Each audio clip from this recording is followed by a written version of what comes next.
जय हिंद जय बिहार। देखिए फिजिक्स का क्लास 10 का सेकंड लेसन दे रहे हैं, प्रकाश का अपवर्तन। अप व त के ऊपर मेरा देखिए ध्यान से जरा, अपवर्तन जहां र मांगता है उसके बाद वाला अक्षर पर देते हैं र। ठीक है, तो आगे देखिए फिजिक्स का है। क्वेश्चन नंबर 1, प्रकाश का अपवर्तन से क्या समझते हैं। प्रकाश का अपवर्तन ऐसे, प्रकाश का अपवर्तन लिख के अंडरलाइन करिए, डैश करिए और ऐसे लिखिए। आंसर है अभी, जब प्रकाश एक पारदर्शी माध्यम से दूसरे पारदर्शी माध्यम में प्रवेश करता है तब उसकी चाल बदल जाती है। तिरछी आपतित किरण अभिलंब की ओर या अभिलंब से दूर मुड़ जाती है, जबकि सतह पर लंबवत आपतित किरण बिना मुड़े ही दूसरे माध्यम में प्रवेश कर जाती है। इस घटना को प्रकाश का अपवर्तन कहते हैं। देखिए ये आपतित किरण है और ये कांच है। जैसे ही कांच में प्रवेश करेगा तो ये लंब की ओर मुड़ जाएगा। ये सघन माध्यम से विरल माध्यम में, जब विरल माध्यम से विरल हवा, विरल माध्यम में मतलब कि फैला हुआ है, और कांच सघन माध्यम मतलब कि सटा हुआ है। तो विरल माध्यम से जब सघन माध्यम की ओर जाती है तो ये लंब की ओर मुड़ जाती है। ये सीधा, इसको सीधा निकलना चाहिए तो सीधे नहीं निकलती है, ये लंब की ओर मुड़ जाती है। यही प्रकाश का अपवर्तन है। ठीक है, तो इस तरह से जरा ध्यान से बात को समझिएगा, लंब की ओर कब मुड़ती है और लंब की ओर से कब दूर हटती है। और अगर ये प्रकाश को सीधे आना है तो बिना मुड़े एकदम सीधे चला जाएगा, चीरता हुआ सीधे चला जाता है एकदम, ये नियम है। यही कहता है विलंब से दूर हट जाती है, जबकि लंबवत आपतित किरण सीधा जब सूर्य की रोशनी पड़ती है तो ये सीधे एकदम पार कर जाती है कांच, किसी भी चीज को। ठीक है, जो पारदर्शी हो। दूसरा है, प्रकाश के अपवर्तन के नियमों को लिखे। देखिए नियम नहीं, नियमों को लिखे। तो प्रकाश के अपवर्तन के दो नियम, परावर्तन अलग होता है, अपवर्तन अलग होता है। तो ये प्रकाश के अपवर्तन के नियम हैं। तो लिखेंगे उत्तर, प्रकाश के अपवर्तन के निम्नलिखित दो नियम हैं। यहां दो नियम हैं और फिर इस तरह से विवरण चिन्ह दे देंगे। ठीक है, और इसका पहला नंबर है, आपतित किरण, अपवर्तित किरण तथा आपतन बिंदु पर खींचा गया अभिलंब तीनों एक ही समतल में होते हैं। इस तरह से अभिलंब। इसके बाद दूसरा नंबर, किन्हीं दो माध्यमों और प्रकाश के किसी विशेष वर्ण यानी रंग के लिए आपतन कोण की जया, देखिए जया पूरा लिखा गया था, गलती बता, आपतन कोण की जया आधा जा होता है और अपवर्तन कोण की जया का अनुपात एक नियतांक होता है। फिर से देखिए, अपवर्तन के दो नियम है, आपतित किरण, अपवर्तित किरण, आपतन बिंदु पर खिंचा गया अभिलंब तीनों एक ही समतल में होते हैं। नंबर दूसरा, कि दो माध्यमों और प्रकाश के किसी विशेष वर्ण यानी रंग के लिए आपतन कोण की जया और अपवर्तन कोण की जया का अनुपात एक नियतांक होता है। ये जो सेकेंड लॉ है इसको हम स्नेल का नियम भी कहते हैं। तो यहां हम अलग लिख के भी आपको दिखा दिए हैं। नंबर दूसरा है, तीसरा, स्नेल का नियम क्या है। स्नेल का नियम लिख के डैश विवरण चिन्ह। तो स्नेल का नियम है, किन्हीं दो माध्यमों और प्रकाश के किसी विशेष वर्ण के लिए आपतन कोण की जया और अपवर्तन कोण की जया का अनुपात एक नियतांक होता है। यदि आपतन कोण I और अपवर्तन कोण R हो तो स्नेल के नियम से sin I बराबर sin R बराबर एक स्थिरांक, sin I बटा sin R बराबर एक स्थिरांक। अगला प्रश्न है, अपवर्तनांक क्या है। अपवर्तनांक लिख के डैश, किसी माध्यम का अपवर्तनांक निर्वात में प्रकाश की चाल c और उस माध्यम में प्रकाश की चाल v का अनुपात होता है। ऊपर में क्या था, अपवर्तनांक का फॉर्मूला देखिए कैसे, एकदम फॉर्मूला से देखिए, किसी माध्यम का अपवर्तनांक निकालना है तो अपवर्तनांक, किसी माध्यम का अपवर्तनांक मतलब अपवर्तनांक बराबर अपवर्तनांक बराबर शून्य में प्रकाश की चाल और जिस माध्यम में निकालना है उस प्रकाश की चाल, सब डिवाइड कर देंगे। जिसका अपवर्तनांक निकालना है तो शून्य में प्रकाश की चाल कितना है वो लिखेंगे, और जिस माध्यम में उस चाल अपवर्तनांक निकालना है उस माध्यम के प्रकाश की चाल लिखेंगे, सी बटा बी होता है। ये इंपॉर्टेंट है क्वेश्चन, और ये भी नियम आपका इंपॉर्टेंट है, स्नेल का नियम भी इंपॉर्टेंट है। अगला प्रश्न है, प्रकाश के अपवर्तन के संबंधित, आधा म होगा यहां, संबंधित मुख्य तथ्य या बातें की चर्चा निम्नलिखित हैं। प्रकाश की अपवर्तन संबंधित जो हमने पाया है वह निम्नलिखित है। क्या है? नंबर 1, जब प्रकाश की किरण किसी प्रकाशतः विरल माध्यम से प्रकाशतः सघन माध्यम में जाती है तो वह लंब की ओर मुड़ जाती है। देखिए, विरल माध्यम से फैलाव से अगर सघन कांच की तरफ जाती है तो लंब की ओर मुड़ जाती है। दूसरा कहता है, जब प्रकाश की किरण किसी प्रकाशतः सघन माध्यम से यानी कांच से विरल माध्यम में प्रकाशतः जाती है तो विलंब से दूर हट जाती है, यानी सीधा झुकाव नहीं होता, ज्यादा झुकाव इस तरफ में आ जाता है तो लंब से दूर हट जाता है वो। जब प्रकाश की किरण दो माध्यमों को अलग अलग करने वाली सतह पर लंबवत पड़ती है तो वह बिना मुड़े अर्थात बिना अपवर्तन के सीधा निकल जाती है। अगर सीधा आएगा प्रकाश की किरण तो सीधे कांच वगैरह या पानी को पार करते हुए निकल जाती है। ये 3 इंपॉर्टेंट है।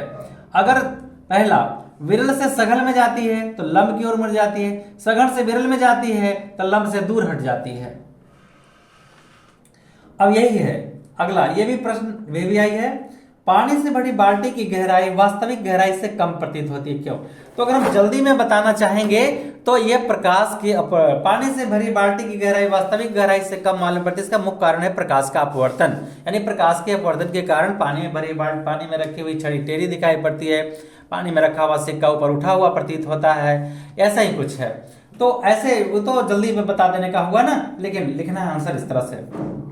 ये देखिए, ये पानी से भरा हुआ बाल्टी है, ठीक है, और छड़ी, देखिए छड़ी ऐसे यहां है, तो ये होता ये है कि जैसे ये लगता है ना कि उठ गया है, प्रकाश विरल माध्यम से सघन माध्यम में गया तो ये लंब है, तो लंब से दूर हटेगा। तो जैसे देखिए सीधा अगर लेके आएंगे तो लंब है, ये लंब चला जाएगा, लेकिन ये लंब से दूर हटेगा। जैसे ही दूर हटेगा तो आंख सीधा करके पीछे की ओर बढ़ाएंगे तो लगेगा कि ये सिक्का यहाँ उठा हुआ है या कोई वस्तु है तो यहाँ आ गया है। ध्यान से देखिए, इधर से प्रकाश जा रहा है, पानी से प्रकाश जा रहा है, तो सघन से विरल में जा रहा है तो क्या होगा, ये लंब है, तो लंब से क्या हटेगा, दूर हटेगा। तो जैसे ही दूर हटेगा तो इसको पीछे की तरफ आंख पर मिला कर देखेंगे तो लगेगा कि ये वस्तु यहाँ आया हुआ है, वस्तु जो ऊपर है वो कहाँ गया, आई पर है, तो वास्तविक गहराई से कम मालूम पड़ता है। पानी से भरी बाल्टी के पेंदी पर की एक वस्तु ओ से आती किरणें पानी की सतह पर पानी से हवा में जब आती है, देखिए यहाँ पानी है और पानी से जैसे ही हवा की तरफ आया है, पानी से जैसे ये हवा की तरफ आया है, देखिए पहले यहां से आ रहा था, पानी से हवा की ओर आया है, पानी की सतह पानी से हवा की ओर आती है, इसलिए विलंब से दूर हट जाती है और आंख तक पहुंचती है तो आई से आती हुई प्रतीत होती है, तब पानी से भरी बाल्टी अपने वास्तविक गहराई से कम मालूम पड़ती है। यहाँ है, जैसे आया लंब से ये दूर हटा, जैसे हम इसको पीछे की ओर लगे तो लगा कि वस्तु यहाँ है। तो सघन माध्यम से विरल माध्यम में जैसे ही प्रकाश किरण जाती है लंब से दूर हट जाती है और इस तरह प्रतीत होता है कि वस्तु यहाँ के बदले यहाँ है। पानी, अगला क्वेश्चन है, ये VVI क्वेश्चन है, पानी से भरी हुई बाल्टी में रखी हुई सिक्का ऊपर उठा प्रतीत होता है, क्यों? अब देखिए सिक्का यहाँ है और लगेगा कि यहाँ है, तो प्रकाश किरण कहाँ से जाया, प्रकाश किरण ये चला पानी से तो लंब सीधे है तो लंब से दूर हट गया और जैसे इसको पीछे मिलाया तो लगा कि वस्तु यहाँ है। पानी से भरी बाल्टी की पेंदी पर की एक वस्तु पर सिक्का है जिससे आती किरणें पानी की सतह पर पानी से हवा में आती है, इसलिए विलंब से दूर हटकर आंख तक पहुंचती है, आई से आती हुई प्रतीत होती है, अतः पानी से भरी बाल्टी वास्तविक गहराई से कम मालूम पड़ती है। सीधे कहें कि पानी से भरी बाल्टी अपने वास्तविक गहराई से कम मालूम पड़ती है, यह प्रकाश के अपवर्तन के कारण होता है। यह पानी में रखा हुआ सिक्का ऊपर की ओर उठा हुआ प्रतीत होता है, यानी ऊपर उसकी गहराई कम मालूम पड़ती है, यह भी प्रकाश के अपवर्तन के कारण होता है। पानी में रखी हुई छड़ी भी टेढ़ी प्रकाश के अपवर्तन के कारण दिखाई पड़ती है। तारे टिमटिमाते नजर आते हैं, यह भी प्रकाश के अपवर्तन के कारण ही होता है। तो इतना लिख दें तो नंबर कटेगा भैया। आगे, पानी में रखी हुई छड़ी टेढ़ी दिखाई पड़ती है, क्यों? देखिए पानी में ये छड़ी रखा हुआ है, ठीक है, अब हम आंख को यहाँ रखे हुए हैं, अब यहाँ क्या होता है, तो जब प्रकाश किरण विरल माध्यम आंख यहाँ पे देखिएगा प्रकाश नीचे से गया, ऐसे इसमें प्रकाश नीचे से ऊपर गया, लेकिन आंख मेरा यहाँ है, छड़ी मेरा ऐसे है। अब प्रकाश किरण गया विरल माध्यम से सघन माध्यम में, तो क्या ये लंब होता है, तो लंब की ओर क्या हो गया, ये मुड़ रहा है, ये मुड़ गया, ठीक है। आंख यहाँ गया प्रकाश किरण, ठीक है, प्रकाश किरण जैसे छड़ी रखा हुआ है तो पानी छड़ी रखा हुआ है तो प्रकाश में किरण जा रहा है, ये इधर से जब जैसे ही लौट के आएगा यहाँ से, जब ये यहाँ से गया यहाँ से लौटेगा, देखिए ध्यान से ये छड़ी है, ये प्रकाश किरण यहाँ से जा रहा है, जैसे ही यहाँ आएगा सघन से जैसे ही विरल में जाएगा तो लंब है, लंब से क्या हट जाएगा, दूर हट जाएगा। तो ये आंख है, जैसे इसको हम पीछे की ओर मिला के देखेंगे तो लगेगा कि ये वस्तु यहाँ नहीं यहाँ है, जिससे पानी में रखी हुई छड़ी टेढ़ी प्रतीत होती है। जब एक छड़ी पानी में तिरछी रखी होती है तो वह ऊपर की ओर मुड़ी हुई दिखाई पड़ती है, ऐसा टेढ़ी दिखाई पड़ती है या टेढ़ी। छड़ी के सिरे से आती प्रकाश की किरण सतह पर पानी से हवा में आती है जाती है और इसलिए विलंब से दूर हट जाती है। आंख की ये किरणें बिंदु बिंदु सी डैश से आती हुई प्रतीत होती हैं, अतः सी डैश बिंदु सी का प्रतिबिंब है, अतः पानी में रखी हुई छड़ी का अपवर्तन के कारण टेढ़ी दिखाई पड़ती है या मुड़ी हुई दिखाई पड़ती है। देखिए वस्तु, ये देखिए ये वस्तु सी पर है पहले से, लेकिन अब लग रहा है कि सी डैश ये यहाँ पे है, तो इसलिए सीधा, तो ये लगता है कि ऊपर है, दिखाई पड़ जाएगा।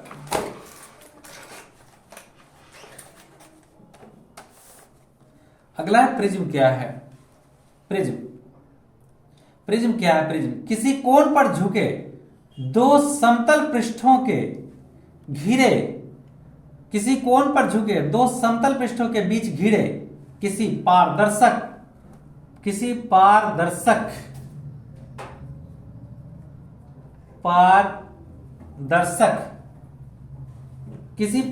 माध्यम को प्रिज्म कहते हैं। किसी कोण पर झुके दो समतल पृष्ठों के बीच घिरे किसी पारदर्शक माध्यम को प्रिज्म कहते हैं।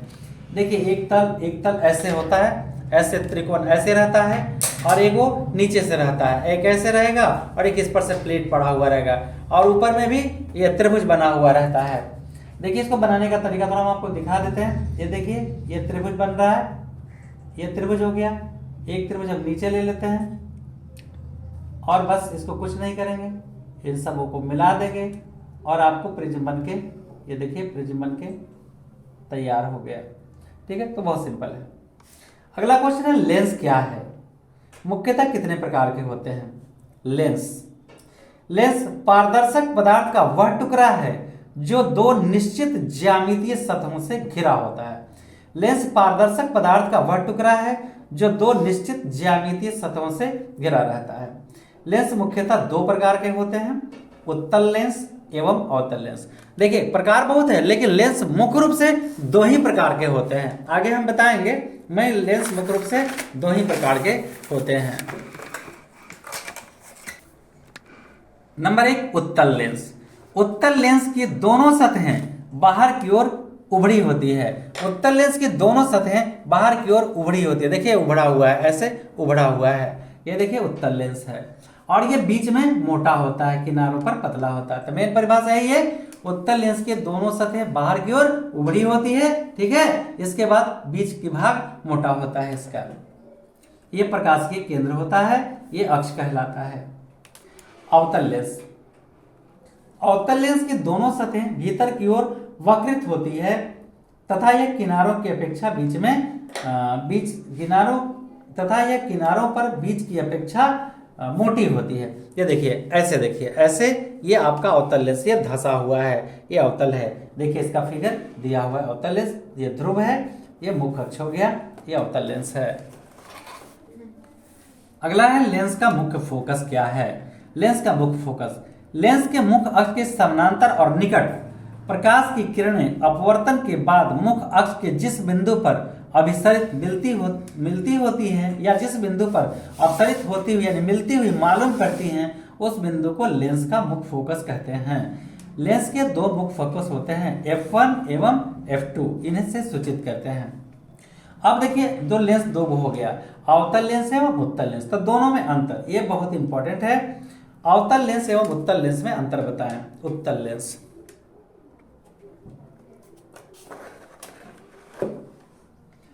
उत्तल लेंस देखिए कैसे, इसको चारों तरफ से डबल लाइन से बंद करेंगे, लिखावट की सुंदरता खुद ब खुद आपको दिख रहा होगा। उत्तल लेंस दोनों किनारों की अपेक्षा, उत्तल लेंस दोनों किनारों की अपेक्षा बीच में मोटा होता है, बीच में मोटा होता है। अवतल लेंस दोनों किनारों की अपेक्षा बीच में पतला होता है। दूसरा नंबर, सामने सामने लिखना है। उत्तल लेंस की फोकस दूरी धनात्मक होती है अवतल लेंस की फोकस दूरी ऋणात्मक होती है। यह ऋणात्मक गलत लिखा हुआ है, ऐसे लिखा है। उत्तल लेंस द्वारा बना प्रतिबिंब वास्तविक काल्पनिक हो सकता है। अवतल लेंस द्वारा बना प्रतिबिंब काल्पनिक होता है। उत्तल लेंस द्वारा बना प्रतिबिंब छोटा, बड़ा या वस्तु के बराबर हो सकता है। अवतल लेंस द्वारा बना प्रतिबिंब वस्तु से छोटा होता है। यह प्रकाश को अभिसरित करता है। यह अवतल जो है वह प्रकाश को अपसरित करता है। लेंस की क्षमता किसे कहते हैं? लेंस की क्षमता प्रकाश किरण को मोड़ने की लेंस की शक्ति को, प्रकाश किरण को मोड़ने की लेंस की शक्ति को लेंस की क्षमता कहते हैं और इसे लेंस की फोकस दूरी के व्युत्क्रम द्वारा व्यक्त किया जाता है। इसे P से सूचित करते हैं।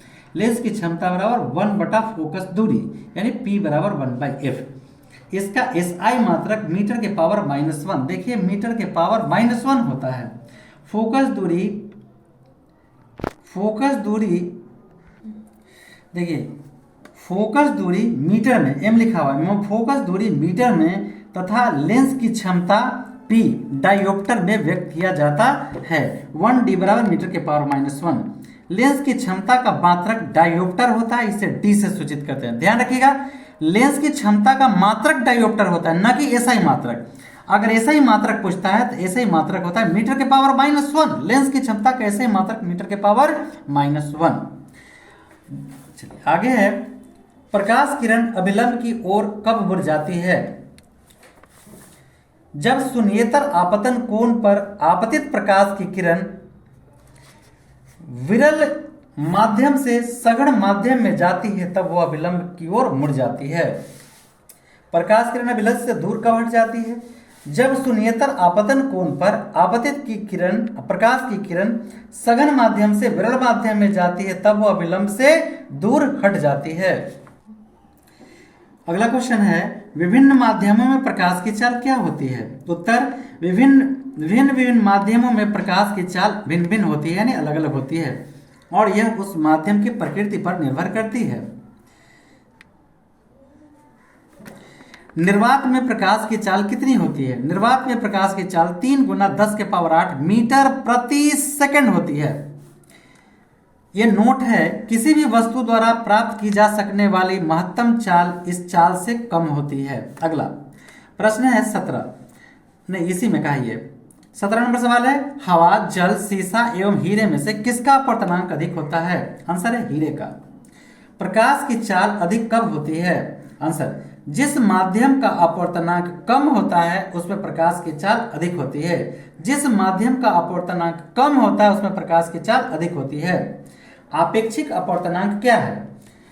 आपेक्षिक अपवर्तनांक दो माध्यमों के निरपेक्ष अपवर्तनांक के अनुपात को, दो माध्यमों के निरपेक्ष अपवर्तनांक के अनुपात को आपेक्षिक अपवर्तनांक कहते हैं। प्रकाशतः सघन या प्रकाशतः विरल माध्यम क्या है? यदि एक माध्यम की अपेक्षा दूसरे माध्यम का अपवर्तनांक अधिक हो, यदि एक माध्यम की अपेक्षा दूसरे माध्यम का अपवर्तनांक अधिक हो तो दूसरे माध्यम को पहले माध्यम से प्रकाशतः सघन कहा जाता है, या पहले माध्यम को दूसरे माध्यम की अपेक्षा प्रकाशतः विरल कहा जाता है। क्रांतिक कोण क्या है? क्रांतिक कोण सघन माध्यम का वह आपतन कोण, क्रांतिक कोण सघन माध्यम का वह आपतन कोण जिसके लिए अपवर्तन कोण 90 डिग्री, जिसके लिए अपवर्तन कोण 90 डिग्री हो जाए क्रांतिक कोण कहलाता है। इसके बाद क्वेश्चन है, प्रकाश का पूर्ण आंतरिक परावर्तन क्या है? आंसर, यदि सघन माध्यम में आपतन कोण का मान क्रांतिक कोण से अधिक हो तो संपूर्ण आपतित किरणें सघन माध्यम में लौट जाती है। यह प्रकाश का पूर्ण आंतरिक परावर्तन कहलाता है। अब देखिए पार्श्विक विस्थापन क्या है? कांच की आयताकार सिल्ली से प्रकाश के अपवर्तन में आपतित किरण और निर्गत किरण के बीच की लंबवत दूरी को पार्श्विक विस्थापन कहते हैं। आयताकार सिल्ली से निर्गत सिल्ली का पार्श्विक विस्थापन सिल्ली की चौड़ाई बढ़ाने पर बढ़ता है, साथ ही आपतन कोण बढ़ने पर भी बढ़ता है। क्वेश्चन है, प्रिज्म से गुजरने पर किस रंग का झुकाव कम और किस रंग का झुकाव अधिक होता है? लाल रंग की प्रकाश किरण प्रिज्म से गुजरने पर सबसे कम झुकती है, जबकि बैंगनी रंग का सबसे ज्यादा झुकाव होता है। प्रयोगशाला में क्वेश्चन है, प्रयोगशाला में प्रिज्म कितने सतहों वाला होता है? 5 सतह का। लेंस का वक्रता केंद्र क्या है? उत्तर, लेंस का वक्रता केंद्र, गोलीय लेंसों के प्रत्येक वक्रित सतह एक गोले का भाग होती है। इन गोले के केंद्र को लेंस का वक्रता केंद्र कहते हैं। इसे C1 C2 लिखा जाता है। लेंस का मुख्य अक्ष क्या है? लेंस का मुख्य अक्ष लेंस के पृष्ठों के वक्रता केंद्र, लेंस के पृष्ठों के वक्रता केंद्र को मिलाने वाली सरल रेखा को लेंस का मुख्य अक्ष कहते हैं। क्वेश्चन है, लेंस का प्रकाशीय केंद्र क्या है? लेंस के पहले पृष्ठ से अपवर्तित होने के बाद मुख्य अक्ष पर स्थित जिस बिंदु से होकर गुजरने वाली सभी किरणें लेंस के दूसरे पृष्ठ से बाहर निकलने पर अपनी पूर्व दिशा के समानांतर हो जाती है, उस बिंदु को लेंस का प्रकाशीय केंद्र या प्रकाश केंद्र कहते हैं। पतले लेंस के बीचों बीच प्रकाशीय केंद्र होता है। पतले लेंस के बीचों बीच, देखिए पतला लेंस है, इसके बीचों बीच प्रकाशीय केंद्र होगा। लेंस का फोकसांतर क्या? अगला क्वेश्चन, लेंस का फोकसांतर क्या है? लेंस का फोकसांतर लेंस के प्रकाशीय केंद्र और मुख्य फोकस के बीच की दूरी को लेंस की फोकस दूरी या फोकसांतर कहते हैं। इसे F द्वारा सूचित किया जाता है। लेंस के चिन्ह परिपाटी का नियम,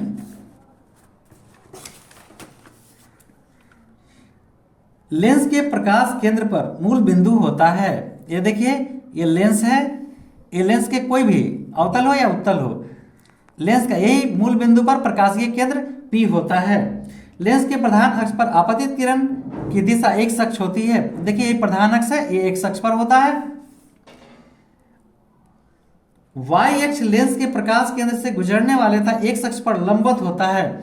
देखिए ये वाई अक्ष है, ये वाई अक्ष है और ये एक्स अक्ष है, दोनों गुजरता है एक बिंदु से। मूल बिंदु के बाईं ओर ली गई सभी दूरियां ऋणात्मक, इसके बाईं ओर सभी दूरियां ऋणात्मक, इसके दाईं ओर सभी दूरियां धनात्मक, इसके ऊपर ली गई सभी दूरियां धनात्मक, इसके नीचे ली गई सभी दूरियां ऋणात्मक। मूल बिंदु के वाई अक्ष पर सभी दूरियां धनात्मक और नीचे की ओर ली गई दूरियां ऋणात्मक होती है। ये इंपॉर्टेंट क्वेश्चन है। लेंस की क्षमता का चिन्ह क्या होता है? तो लेंस की क्षमता का वही चिन्ह होता है जो चिन्ह फोकस दूरी का होता है। लेंस की अगर फोकस दूरी ऋणात्मक है तो क्षमता भी ऋणात्मक होगा, फोकस दूरी धनात्मक है तो क्षमता भी धनात्मक होगा। अवतल लेंस की फोकस दूरी ऋणात्मक, इसलिए अवतल लेंस की क्षमता ऋणात्मक। अवतल लेंस की फोकस दूरी धनात्मक, इसलिए उसकी क्षमता धनात्मक। अगला, यदि कई लेंस एक साथ संपर्क में हों तो इस लेंस समूह की क्षमता कैसे हम ज्ञात करेंगे?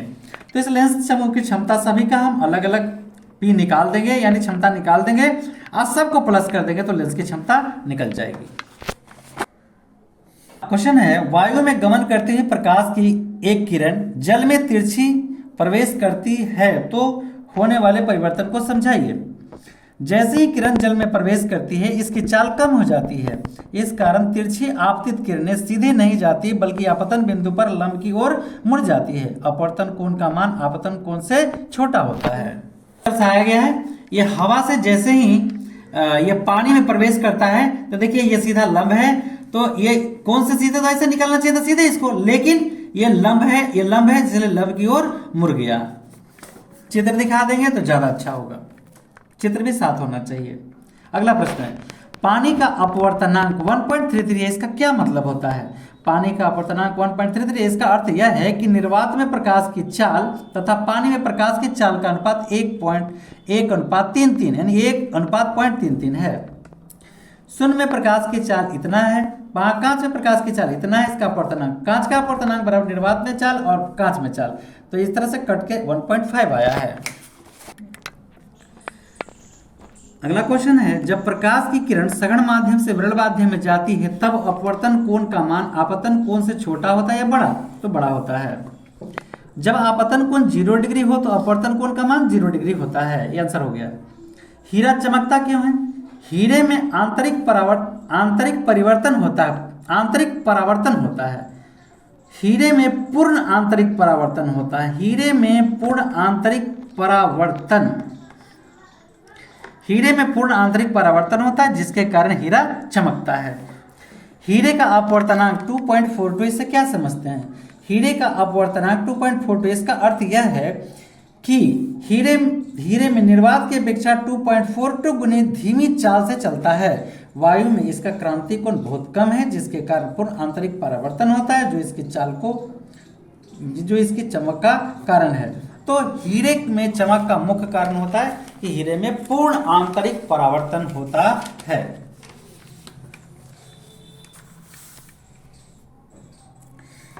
क्वेश्चन है, इंपॉर्टेंट है। कांच की पट्टिका के भीतर से अपवर्तन दिखाने के लिए एक किरण, देखिए ये हवा से कांच में समाया, ठीक है, तो ये लंब है, तो सघन माध्यम विरल माध्यम से सघन में आया, तो ये लंब, तो लंब की ओर मुड़ गया, फिर ऐसे आया, फिर विरल माध्यम से सघन माध्यम से फिर विरल माध्यम में जा रहा है, तो लंब से दूर हट गया। तो ये जो रेखा है इसके एकदम समानांतर होता है। अगर हम इसको आगे बढ़ा देंगे तो ये दोनों रेखा पैरेलल आ जाएगा। चित्र में कांच की पट्टिका के भीतर से अपवर्तन दिखाया गया है। कांच की एक पट्टिका पीओ, ये देखिए पीओ है, आपतित किरण, ओ डैश अपवर्तित किरण, देखिए ओ डैश फिर अपवर्तित हुआ, फिर यहां से फिर अपवर्तित हुआ, और ओ डैश आर निर्गत किरण है, ये बाहर निकल गया, ठीक है, ये समाया आपतित किरण, ये अपवर्तित किरण हो गया, और फिर बाहर निकल गया, फिर हवा में निकल गया, तो ये निर्गत हो जाता है, मतलब भेज दिया गया फिर से हवा में। आवश्यक है बनाना। वायु में गमन करते हुए प्रकाश की किरण जल में तिरछी प्रवेश करती है तो होने वाले परिवर्तन समझाइए। जैसे ही किरण जल में प्रवेश करती है इसकी चाल कम हो जाती है, इस कारण तिरछी आपतित किरणें सीधे नहीं जाती बल्कि आपतन बिंदु पर लंब की ओर मुड़ जाती हैं। अपवर्तन कोण का मान आपतन कोण की छोटा होता है। अवतल लेंस को अपसारी लेंस क्यों कहा जाता है? आंसर, अवतल लेंस का कार्य उससे होकर जाने वाली किरण पुंज को अपसारित करना होता है। यही कारण है कि अवतल लेंस को अपसारी कहते हैं। उत्तल। क्वेश्चन अगला, ये भी इंपॉर्टेंट है। आपको एक उत्तल लेंस, अवतल लेंस तथा कांच की वृत्ताकार पट्टिका दी गई है।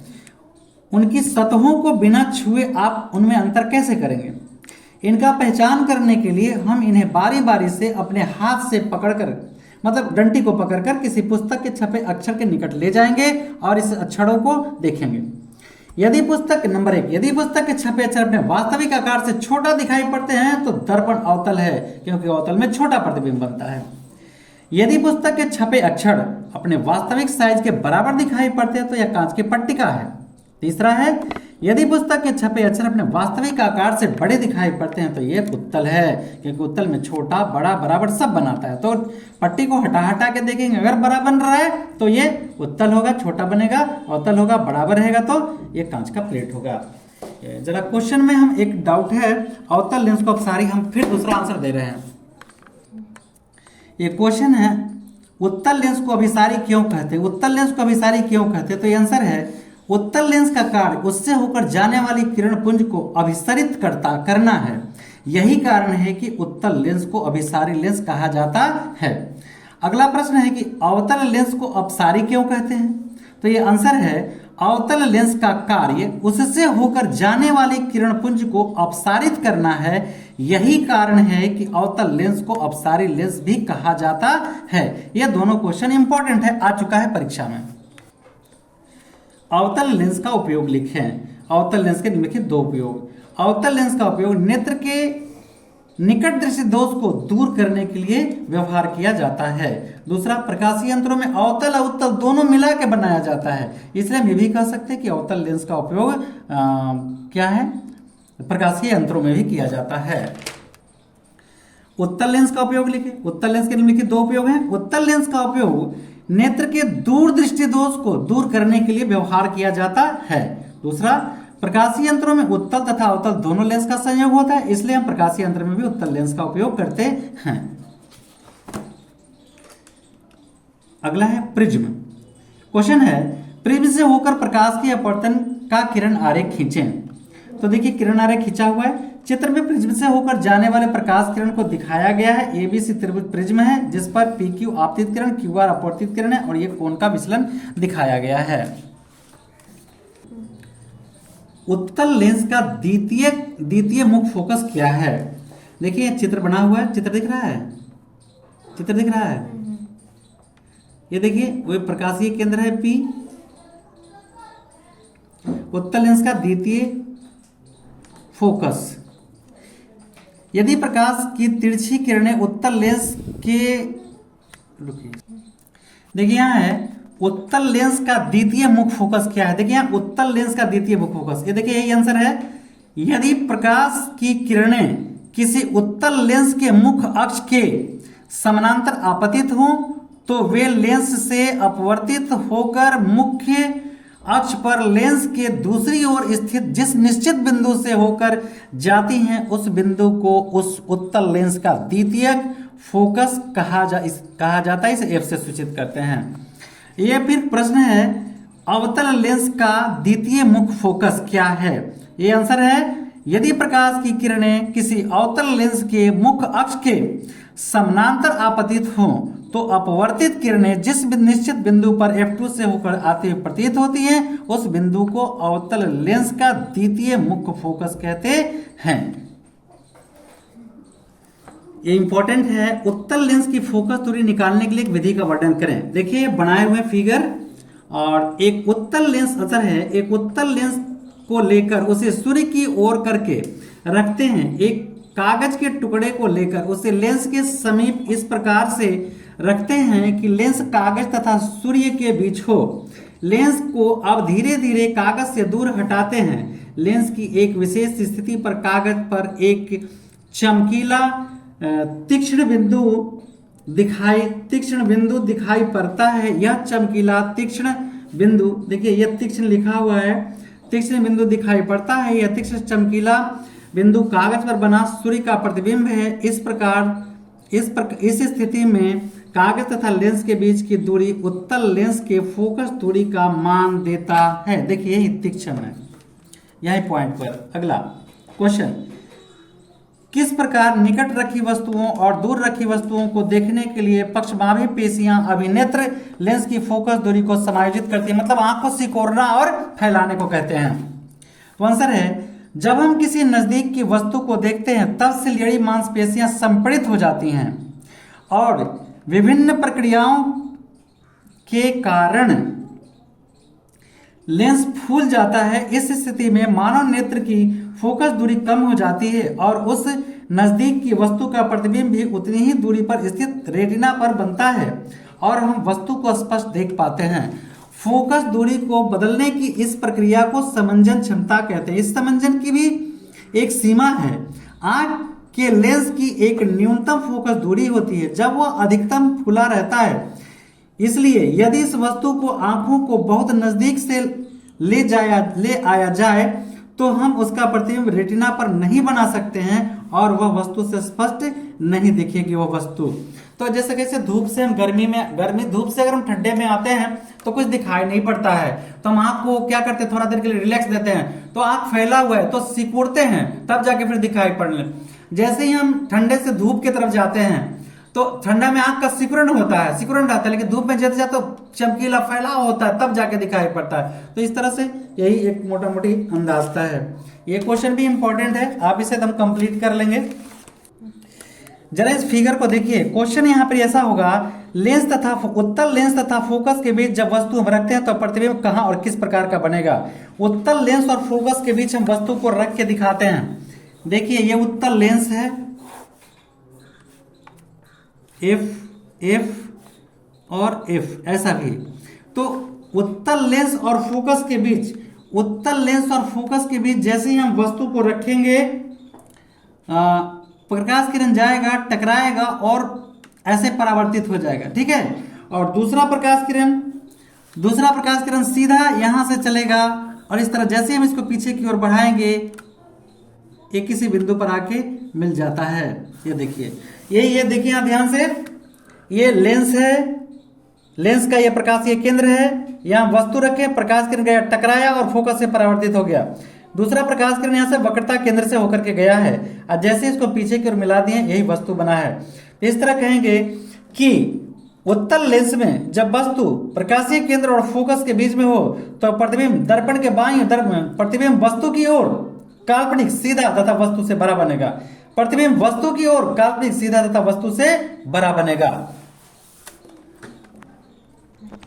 देखिए प्रश्न है कि जब वस्तु जो उत्तल लेंस के फोकस पर हो, जब वस्तु उत्तल लेंस के फोकस पर हो, देखिए जब ये लेंस है, ये अक्ष हो गया, प्रकाशीय केंद्र हो गया, तो वस्तु को फोकस पर जब रखा जाता है, तो जब वस्तु को फोकस पर रखा जाता है तो प्रतिबिंब इसको जब यहां से गया टकराया और फोकस से निकल गया, प्रकाशीय केंद्र से निकल गया, बहुत अनंत बिंदु पर जब ले जाएंगे तो ये जाके ये फिगर मिल जाएगा, पीछे बढ़ाने पर नहीं मिलेगा। तो जब वस्तु फोकस पर रहता है, जब वस्तु उत्तल लेंस के फोकस पर हो तो प्रतिबिंब इधर जाके बनेगा, इस तरफ में जाके बनेगा, प्रतिबिंब वास्तविक उल्टा और वस्तु से बहुत बड़ा बनेगा, वस्तु से बहुत बड़ा बनेगा। तीसरा प्रश्न है कि जब वस्तु उत्तल लेंस के फोकस F1 और 2F1 के बीच हो, वस्तु F1 और 2F1 के बीच हो तो प्रतिबिंब कहां और किस प्रकार का बनेगा।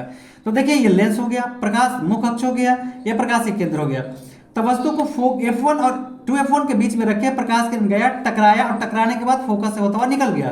दूसरा प्रकाश किरण एकदम खानदानी, ये वो प्रकाशीय केंद्र से होकर जाएगा, देखिए यहाँ पे मिल गया। तो इस तरह से जब वस्तु को हम F1 और 2F1 के बीच रखेंगे, जब वस्तु को F1 और 2F1 के बीच रखेंगे तो ये प्रतिबिंब F2 और अनंत के बीच वास्तविक उल्टा और वस्तु से बड़ा बनेगा। देखने में तो लग रहा है लेकिन यहां बड़ा बना हुआ है, देखिए नाप के आप देखेंगे तो बड़ा बनेगा, ठीक है, जैसे ही रखेंगे तो जब वस्तु F1 और F2 के बीच हो उत्तल लेंस में तो प्रतिबिंब वास्तविक उल्टा और वस्तु से बहुत बड़ा, वस्तु से बड़ा F2 और अनंत के बीच बनेगा। चौथा फिगर है अगला, जब वस्तु को हम 2F1 पर रखते हैं, वस्तु को हम 2F1 पर रखते हैं, ये लेंस हो गया, ये प्रकाशीय केंद्र हो गया, अक्ष हो गया, प्रकाशीय केंद्र, तो 2F1 पर रखेंगे, प्रकाश किरण गया, लेंस से टकराया, फोकस होकर निकल गया, दूसरा प्रकाश किरण जाएगा, वक्रता ए से चल करके प्रकाशीय केंद्र से होते हुए टकरा के निकल जाएगा। इस तरह से जितना बड़ा वस्तु है उतना ही बड़ा, क्योंकि वक्रता केंद्र पर वस्तु बराबर बनता है, एक तरह से वक्रता केंद्र है। तो इस तरह से जब वस्तु हम 2F1 पर रखते हैं तो उत्तल लेंस में वस्तु जब 2F1 हो तो प्रतिबिंब कहां बनेगा, तो वस्तु 2F1 2F2 पर बनेगा, वास्तविक उल्टा और वस्तु के बराबर। पांचवा फिगर है, जब उत्तल लेंस में वस्तु को हम 2F1 और अनंत के बीच रखते हैं, 2F1 और अनंत के बीच रखते हैं तो प्रतिबिंब प्रकाश किरण चला, टकराया और फोकस से निकल गया, दूसरा प्रकाशीय केंद्र से निकल गया और यह प्रतिबिंब F2 और 2F2 के बीच बना। तो जब वस्तु को हम 2F1 और अनंत के बीच रखते हैं तो प्रतिबिंब F2 और 2F2 के बीच वास्तविक उल्टा और वस्तु से छोटा बनता है। क्लियर हो गया। अंतिम है, जब वस्तु अनंत पर हो तो प्रतिबिंब कहां बनेगा। अनंत पर ध्रुव तारा वगैरह होता है, मान लीजिए सूर्य है, तो लेंस है, ध्रुव तारा से प्रकाश किरण आया, देखिए लेंस से टकराया और फोकस से होकर निकल गया, दूसरा प्रकाशीय केंद्र से होकर जाके निकल गया और फोकस पर ही बनेगा। तो जब वस्तु अनंत पर हो तो उत्तल लेंस में, जब वस्तु अनंत दूरी पर हो तो प्रतिबिंब फोकस पर वास्तविक उल्टा और वस्तु से छोटा बनेगा। फाइनल हो गया। अब चलिए अवतल लेंस। अवतल लेंस में प्रतिबिंब, अवतल लेंस में बना प्रतिबिंब, यह अवतल लेंस है, मुख अक्ष है, प्रकाशीय केंद्र है, तो वस्तु को हम F2 और अनंत के बीच रखे हैं, प्रतिबिंब गया, टकराया और निकल गया, पीछे आ गया, अब फोकस हो गया और यहां से निकल गया प्रकाशीय केंद्र से। इस तरह से अवतल लेंस द्वारा बना प्रतिबिंब वास्तविक नहीं, अवतल द्वारा बना प्रतिबिंब काल्पनिक सीधा, और देखिए यही प्रतिबिंब बना हुआ है वस्तु से छोटा, अवतल में केवल छोटा प्रतिबिंब बनता है। जब अवतल दर्पण में वस्तु F2 और अनंत के बीच रखा जाता है तो प्रतिबिंब काल्पनिक सीधा और वस्तु से छोटा प्राप्त होता है। इज इंपॉर्टेंट, ये 6 में से एक आना ही आना है। इसका जो प्रूफ है लेंस का, तो लेंस सूत्र जो है 1/v माइनस 1/u बराबर 1/f हम आपके वीडियो में दे चुके हैं, पढ़ाए भी हैं, और फिर m बराबर 1 माइनस v/f आवर्धन भी पढ़ा चुके हैं। लेकिन अगर आपको दिक्कत है तो फिर भी हम पढ़ा के भेजेंगे और इसका सब आगे के प्रश्न भी पढ़ा के भेजेंगे। आप अच्छे से तैयारी करिए। बहुत सारी शुभकामनाएं। जय हिंद, जय बिहार।